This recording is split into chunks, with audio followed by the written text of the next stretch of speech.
তখন আর কি করে না, ওই দুষ্টামিটা করবে না। এই জন্য মসজিদে তাড়ায়া দেওয়া যাবে না ওদেরকে, ওদের উপস্থিতি গুরুত্ব দেওয়া। রাসূলুল্লাহ সাল্লাল্লাহু আলাইহি সাল্লাম বলেন, ইজা আম্মা আহাদুকুমুন নাস, তোমাদের কেউ যখন ইমামতি করে তখন পিছনে 4 শ্রেণীর মুসল্লির কথা মাথায় রাখবা।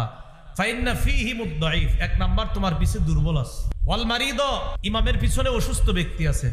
ওয়াস সগীরা, ছোট মানুষ আছে। ওয়াল কাবীরা, বৃদ্ধ মানুষ আছে।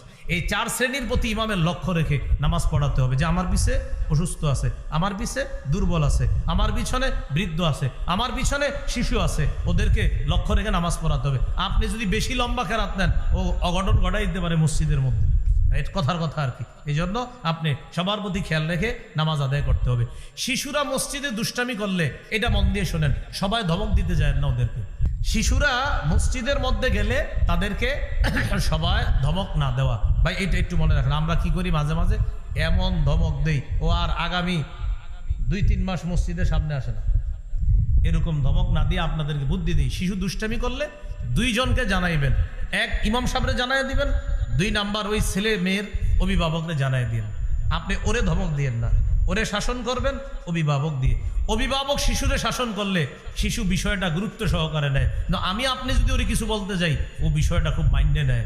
ইমাম সাহেব ওরে কিছু বললে এটাও গুরুত্ব দেয়, কারণ ইমাম সাহেবরে ও হুজুর মনে করে। তো আমারে আপনারে সবাইরে কিন্তু অতটা গুরুত্ব দিবে না, এই জন্য মাথায় রাখবেন। সবাই ধমক দিতে যাব না, অভিভাবকরে জানাবো অথবা ইমাম সাহেবকে জানাবো শিশুর ব্যাপারে। বলছিলাম 18 নাম্বার, মসজিদে শিশুর উপস্থিতি, এটা গুরুত্ব দেওয়া, এই বিষয়টা আমরা মনে রাখা। 19 নম্বর, শিশুকে কোরআন শিক্ষা দেওয়া। ওলামা হযরত এখানে আছেন। হাজারো মাহফিলের চাইতে বেশি গুরুত্ব দেন মসজিদ ভিত্তিক মক্তবের গুরুত্ব। হাজারো মাহফিলের চেয়ে বেশি লাভ মসজিদ ভিত্তিক মক্তবের।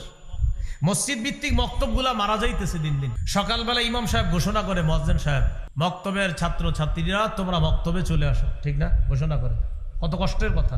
আগে মসজিদ ভিত্তিক মক্তবে ফজরের পরে 150-200 ছাত্র ছাত্রী হইত।